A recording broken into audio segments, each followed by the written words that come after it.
Foli ni waleɲuman dɔn ko di Renouveau Télé lajɛbaga kelen-kelen na bɛɛ lajɛlen ma ka bɛɛ fo ka kɛɲɛ ni bɛɛ lajɛlen ka wagati cogoyaw ye. Bi ye juma ye lahɔrɔma don ye bi ye an bɛ duwawuba kɛ an faso ye Ala ka hɛrɛ kɛ Mali ye Ala ka hɛrɛ kɛ maliden kelen-kelen na bɛɛ lajɛlen ye lakana o ka se ka sabati Mali fantan ani naani bɛɛ lajɛlen na o kanubaga bɛɛ lajɛlen ka bisimila minɛ Renouveau Matin kɛnɛ sigitɔla filɛ.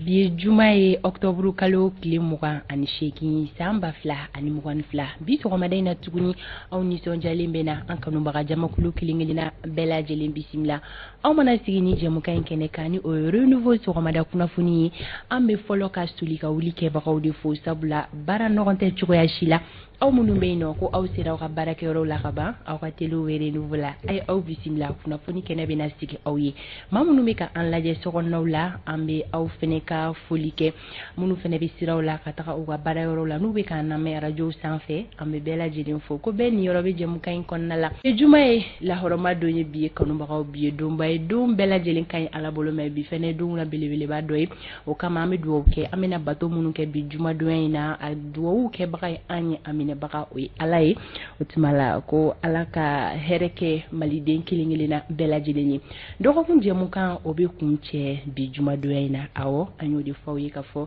ni jɛmukan in n'o ye Renouveau Matin ye a kɛnɛ bɛ sigi dɔgɔkun kɔnɔ siɲɛ 5 a bɛ daminɛ tɛnɛ ka taga kun cɛ juma la nɛgɛ kanɲɛ 7 sanga 15 a bɛ kun cɛ nɛgɛ kanɲɛ 9 wagatiw la ni sanga kɔnɔna la an ka labɛnw bɛɛ lajɛlen sigira sen kan an ka dibila baarakɛbagaw an ka foliba bɛ u ye olu sababu la aw bɛ ka ja ɲuman ani kumakan ɲuman sɔrɔ studio Bamidaw kɔnɔna la jama dafalen bɛ yan Isa Kawa Sidibe Umaru Koyita Fanta Tumuta Umaru Koyita Fanta Tumuta Salamu alaikum. Wa alaikum salam. Aja Fanta Zaraw. Voilà, kuma ɲɛna sisan sega Abdul Umar. Alhamdulillah amja. U diyara n ye. Bi ye juma ye. Alhamdulillah bi ye juma ye. I y'a fɔ cogo min na juma de mana se an bɛ foli kɛrɛnkɛrɛnnen kɛ ka ɲɛsin an kanubaw bɛɛ lajɛlen ma kɛrɛnkɛrɛnnenya la an ka cɛkɔrɔbaw n'an ka musokɔrɔbaw olu minnu bɛ soli ka an lajɛ an b'a fɔ ko dugawu kan ye an bɛ tasi bila kɛ fana ka ɲɛsin silamɛ foli bɛɛ lajɛlen ma Fanta Tumuta jumadonya ninnu fɛ dugawu kan ka kɛ ka ɲɛsin maa minnu bɛ yen nɔ ni Ala ye olu ka kalifa minɛ u la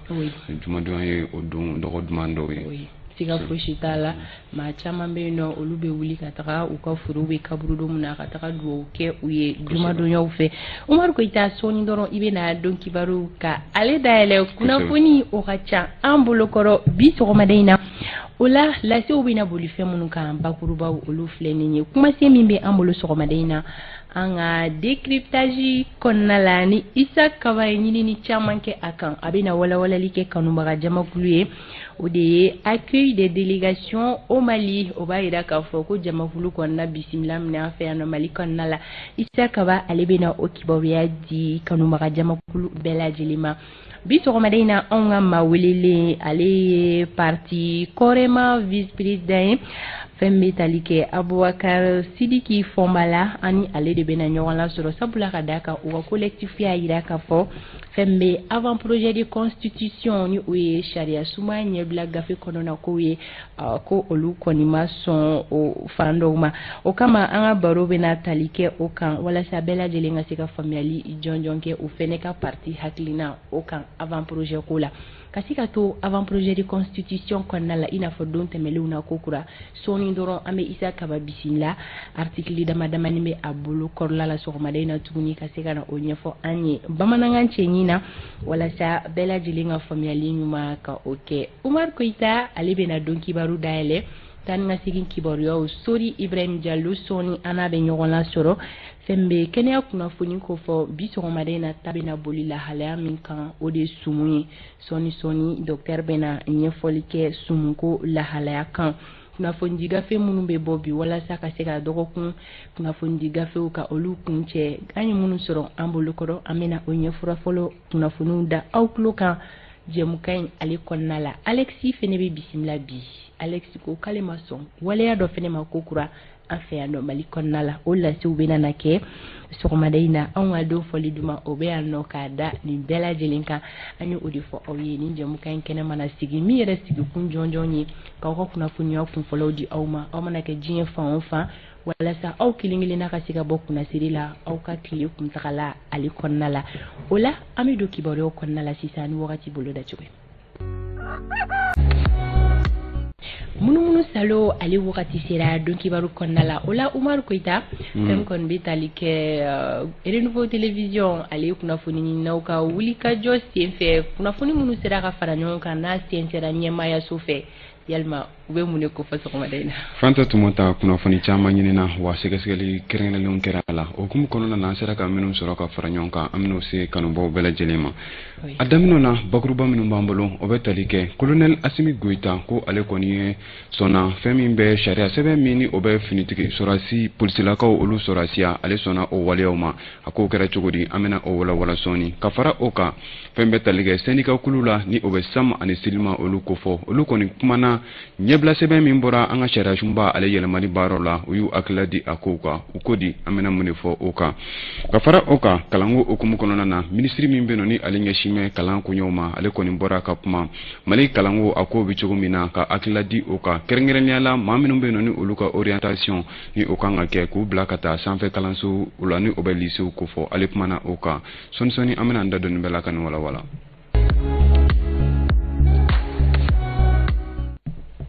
an bɛ segin ka foli kurakura ka ɲɛsin alamɛbaa kulu bɛɛ lajɛlen ma maa minnu bɛ nɔ ko u bɛ soli k'u sɔgɔ Renouveau la walasa ka se ka kunnafoni ale kunfɔlɔw sɔrɔ an b'u bɛɛ lajɛlen fo u sigiyɔrɔ cogoyaw la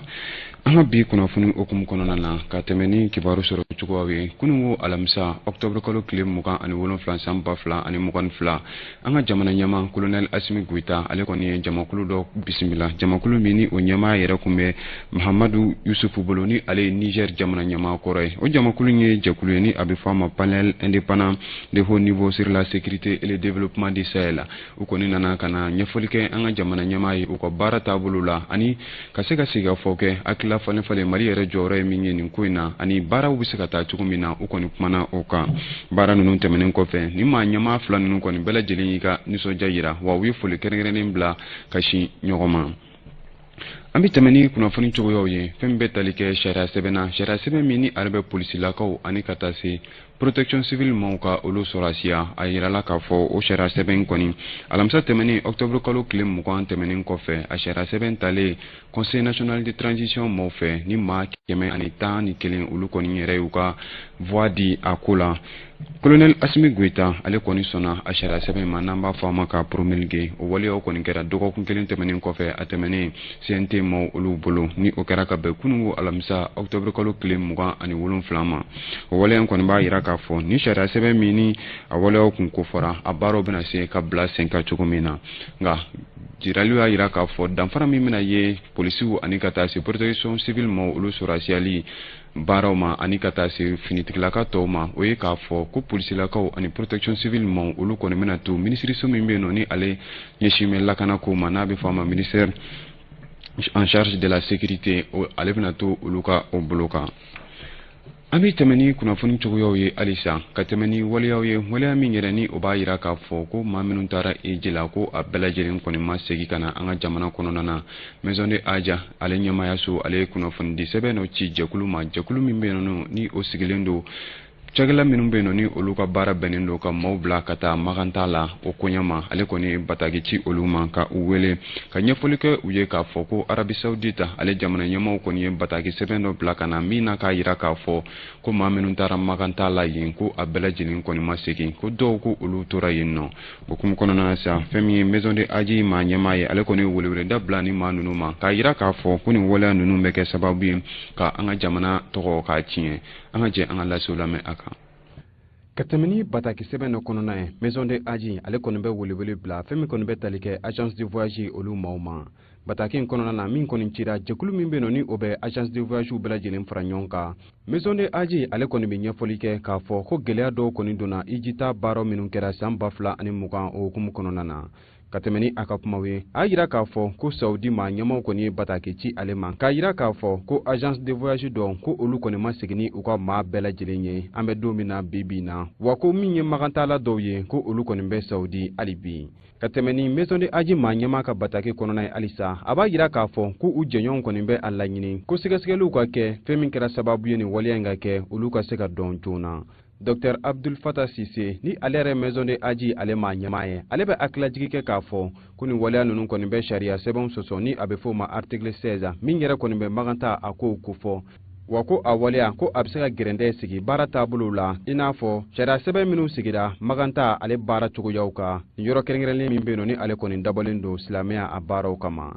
ka fara nin waleya in kan bataki sɛbɛn kɔnɔna na yirali kɔni bɛ kɛ k'a fɔ ko musaka dɔ ni o bɛ muwasasata ale baaraw kofɔ san 2019 san 2018 san 2017 san 2016 ko o musakaw kɔni ko olu ma sara min yɛrɛ bɛ tɛ i jɔ magankaw olu ka wari la $5 an'a kunkanfɛn ɲɔgɔnna na halisa agence de voyage olu kunkanko kibaru an sera ka maa min sɔrɔ nin jɛkulu in na ale kɔni a yirana k'a fɔ ko sɛgɛsɛgɛliw bɛ sen na walasa k'a dɔn agence de voyage minnu ni olu kofɔlen don nin ko in na a yirana k'a fɔ ko a kɔni tɛ se ka kuma fɔlɔ fo o sɛgɛsɛgɛli baaraw olu ka sunsuri kunnafoniko nasira la halisa an ka jamana teleso la ni o bɛ ORTM ko fɔ minisiri min bɛ yen nɔ ni ale ɲɛsin bɛ kalan koɲɛw ma ale kɔni bɔra ka hakililaw di kalan taabolow kan kɛrɛnkɛrɛnnenya la ekɔliden minnu bɛ yen nɔ ni olu ye defu sɔrɔ olu bɛ bila ka taa sanfɛ kalanso la ni o bɛ lisew ko fɔ cogoya min na a kɔni ye ɲɛfɔli kɛ kun min kɛra o waleyaw sababu ye a yira k'a fɔ ko ale ka cakɛda ko o kɔni ye jateminɛ baara minnu kɛ ko o de ye k'a fɔ ko kalanso minnu bɛ yen nɔ ni o bɛ kɛnyɛrɛye kalanso kofɔ ko o bɛ ti jɔ 2,420 de la an ka jamana bɛɛ lajɛlen kɔnɔna na wa minnu bɛ yen nɔ ni olu ɲɛsilen don kalan ma baaradege kalanw ma ko o bɛ ti jɔ 111 na ko sɛgɛsɛgɛliw baara kɔnɔna na ko jateminɛw y'a yira k'a fɔ ko ekɔli 500 ɲɔgɔnna de bɛ olu la minnu kɔni tɛ ka baara kɛ a ɲɛma walima gɛlɛya bɛ u ka baara la ni sɛbɛn ko gɛlɛya ko bɛ o ko fɔ e ma fifa mɛn donna o ale ye nin bɛɛ fara ɲɔgɔn kan a ye min sɔrɔ a la an ka jango lajɛ denmisɛnnin minnu ye defu kimɛli kɛ san 2022 in kɔnɔna na novembre kalo tile fɔlɔ olu bɛna dɔn u bilala ka taa lycée min kɔnɔ n'i y'a ye defu orientation bɔli mɛnna dɔɔni gɛlɛya dɔw de y'u sɔrɔ ka kɛɲɛ ni kɛnyɛrɛ ye kalanso dɔw kɛ cogoya ye sɛgɛsɛgɛliw ni olu bɛ senna halisa minisiri min ka baara ɲɛsinen bɛ kalankow ma o y'a yira k'a fɔ ko kɛnyɛrɛ ye kalanso 2,420 de bɛ yen nɔ minnu lakodɔnnen don kalanso 200 bɛ yen nɔ minnu tɛ baarakɛla sariya kɔnɔna la sɛgɛsɛgɛliw bɛ senna halisa a yirala fɛnɛ k'a fɔ ko kɛnyɛrɛ ye cɛmancɛ kalanso 200 de bɛ yen nɔ minnu bɛ baarakɛla ni gafekolonw ye denmisɛnnin minnu tun bɛ o kɛnyɛrɛ ye kalanso ninnu kɔnɔna la olu bɛna bɔ yen ka t'u bila yɔrɔ wɛrɛ ani ka kalanso ninnu yɛrɛ datugu ka bɔ yen pewu gouvernement mɔgɔw yɛrɛ sago de ye ka cɛmancɛ kalanso 200 jɔ walasa kalandenw bɛ se ka lafiya sɔrɔ cogo min na u ka kalan hukumu kɔnɔna la an bɛ tɛmɛ ni kunnafoni cogoyaw ye halisa kalan kibaru halisa wari min bɛ di denmisɛnninw ma ka taa kalanso la yalima a ko bɛ cogo di a baaraw ka ɲi wa walima a man ɲi an ka ɲininikɛlaw kɔni ye u janto o waleya na o waleya min kɔni ni o bɛ kɛ an ka jamana kɔnɔna na Amadu Jara ale kɔni ye kuma baara tɛngu maa caman na ka olu hakilila ɲininka nin waleya in na ka wari di denmisɛnw ma ka taa ekɔli la dɔw kɔni y'a yira k'a fɔ ko a ka ɲi nɔ ko sabula ko a b'a to denmisɛnw bɛ dumuni san u yɛrɛ ye nka dɔw y'a yira k'a fɔ ko ka dumuni labɛn ka di denmisɛnw ma ko o de ɲɔgɔnna tɛ an ka jɛ an ka lasiw lamɛn ne kuma bɛ kɛ denmisɛnninw ka kalanko kan a tiɲɛ fɔ ɲininkali ka kɛ min ka ɲi u ma min man ɲi u ma o de la i b'a ye ka fɔ hakilinaw olu tɛ kelen ye min bɛ tali kɛ dumuni min kan ka di denmisɛnninw ma ka taa n'o ye kalanso la ani yalima wari de kan ka d'u ma wa ni bibi na o yɛrɛ kɛmɛ diyagosa ye kalanden mansaw kan awɔ wari di ne ma k'a dun nka i b'a ye ka fɔ kalanden mansaw olu hakilina tɛ kelen waridiko kan denmisɛnninw ma hali ni mɔgɔ nana bɔ i ye i yɛrɛ woloden i somɔgɔ ka ɲama ka wari d'a ma a man ɲi a minɛ la parce que tuma bɛɛ n'a bɛ d'a ma n'a ma sɔrɔ ka d'a ma n'a y'a dalen a b'a ta dɛ a bolo fu don wari bɛ di denmisɛnninw ma hakilina jugu tɛ puisque an bɛ don min na komi bi n'i bɛ fɛ denmisɛnnin a ka se ka maakɔrɔbaya labɛn cogo la a k'a labɛn ɲumanya sira fɛ o kɔrɔ de k'i ka se ka dege fɛn na a yɛrɛ bɛ se ka a yɛrɛ lakɔlɔsi cogo min na a yɛrɛ bɛ se ka wari min n'o wari dira ma a bɛ se k'o minɛ cogo ɲumanya kɛ cogo min na o bɛ ladege depuis denmisɛnninya la ni sifima min filɛ nin n'o ye Asitan Tarawele kalanden don ka tali kɛ ni waati gɛlɛya yɛrɛ cogo ye a ko k'a masaw o ye dɔ fara wari min bɛ d'a ma ka taa n'a ye ekɔli la n'a bɛ wele argent de poche o kan fɔlɔ duuru de kun bɛ d'a ma ka ekɔli la mais sisan 10 de don nin bɛɛ la ni dɔw bɛ dumuni bila u denw kun ka taa n'a ye kalanso la ni dɔw yɛrɛ bɛ wari d'u ma ka taa n'a ye n'o ye argent de poche ye i b'a ye k'a fɔ maa dɔw yɛrɛ bɛ yen ni si se t'olu ye donc an kan ka miiri olu la walasa olu bɛ se ka dumuni sɔrɔ cogo min na association bɛ se ka wuli ka jɔ kɛ walasa ka fɛɛrɛ tigɛ olu bɛ se ka dumuni kɛ cogo min na wa kalanso yɛrɛ fana bɛ se ka fɛɛrɛ tigɛ walasa olu bɛ se ka dumuni sɔrɔ cogo min na o kalanso o kɔrɔ de an bɛ se ka miiri fɛn caman na walasa u bɛ se ka u ka labɛn bɛ se ka sabati cogo min na kalanso la k'a fɔ jamana ɲɛmɔgɔw ye u ka nin waleya ninnu ta ba la dɔw yɛrɛ bɛ u tɛ se ka dumuni sɔrɔ u ka so mais n'u nana kalanso la n'u bɛ dumuni sɔrɔ mais an kan ka dɔ fara hali bi wulikajɔ ninnu kan yalima a tɛ fɔ wa ko maa kɔngɔtɔ k'o tɛ mɛnni kɛ aya ni lasi ninnu bɛɛ lajɛlen kɔni farala ɲɔgɔn kan Amadu Jara ale fɛ an bɛ tɛmɛ ni kunnafoni cogoyaw ye halisa maa dɔn ni o bɛ technicien de bâtiment a ko fɔ a yirala k'a fɔ ko dansigira ale kɔni na duwansakaw fɛ yen nɔ ka tɛmɛ ni kunnafoniya min sɔrɔla studio tamani maaw fɛ ko ni maa ye ni ale kɔni ka baara bɛnnen don sojɔ a baaraw ma ni a bɛ fɔ a ma technicien de bâtiment académie la duwansa kɔnɔna na a yirala k'a fɔ ko maa dɔw kɔni ye dankari ale ka diɲɛlatigɛ la dɔgɔkun tɛmɛnen kɔnɔna na ni a kɛra ntɛnɛn ka dugujɛ tarata la ka tɛmɛ ni kunnafoniya minnu sɔrɔla polisilakaw fɛ a yirala k'a fɔ ko besenɔ fan caman kɔni yera nin ma kofɔlen ale fure la ka tɛmɛ ni u ka waleya ye halisa u y'a yira k'a fɔ ko maa minnu kɔni nin waleya in kɛ ko u ko man don a ma dɔn maa sugu minnu don fɔlɔ nka ko sɛgɛsɛgɛliw kɔni dayɛlɛ la walasa cogo min na bolo bɛ se ka da u ka cogo min kunnafoniya min sɔrɔla nin yɔrɔ kofɔlen na an bɛ tɛmɛ ni kunnafoniya ka bita kunfɔlɔ k'o kun cɛ fɛn bɛ tali kɛ maliyɛn caman na ka sababu kɛ gɛlɛya min bɛ an ka camancɛ bolo la fo ka taa se kuranfan ma o kɛra sababu ye ka maliden caman ka olu bɔ o sigiyɔrɔ la ni k'u kunda yɔrɔ wɛrɛ kan kɛrɛnkɛrɛnnenya la sangaw fɛ ani ka taa se Sevare ma ka tɛmɛ ni sɛgɛsɛgɛli baara min bilala ni yɔrɔ service de développement social maaw fɛ a yirala k'a fɔ ko maa 200 ɲɔgɔn na ko olu de kɔni bɔra o sigiyɔrɔ la kunnafoniya min ni o sɔrɔla k'o fara ɲɔgɔn kan studio tamani maaw fɛ wa a y'a yira k'a fɔ fana kunnafoni cogoyaw la ko gɛlɛya caman bɛ ni maa ninnu kan min bɛ tali kɛ u yɛrɛ sigiyɔrɔ cogoyaw la u nana yɔrɔ min na ani ka taa se baloko o kibaru ma Fanta Tumata n'u kun ye bi kunnafoni kunfɔlɔw ye an sera ka min sɔrɔ sɔni ɲana an ka don kun filanan hukumu kɔnɔna na siga tɛ a la tako filanan kɔnɔna la kunnafoni tɔ tora fɛn minnu ye donc kibaru segi kɔnɔ i bɛ tɛmɛ ni o lasew ye sanga dafara 40 na nɛgɛ kaɲɛ 7 sanfɛ o sanga kelen kɔnɔna la an bɛ taga an ka siraba sanfɛlaw la ka se k'a dɔn bi sɔgɔmada in na sirabaw bɛ lahalaya jumɛn kɔnɔna na tan ni ka segin fɛnɛ bɛ cogoya minnu na ka fara bilasiralikan jɔnjɔn kan ka bɔ anazɛri yɔrɔ la minnu kan ka di maliden kelen-kelenna ma min b'a to an bɛ se ka sirabaw matarafa cogo ɲuman na cogoya minnu na an ka bi nɛgɛ karafetigi o ye Vincent Togo ye Vincent bɛna wele bila sori ma sɔɔni an bɛ tɛmɛ ni masalaw ye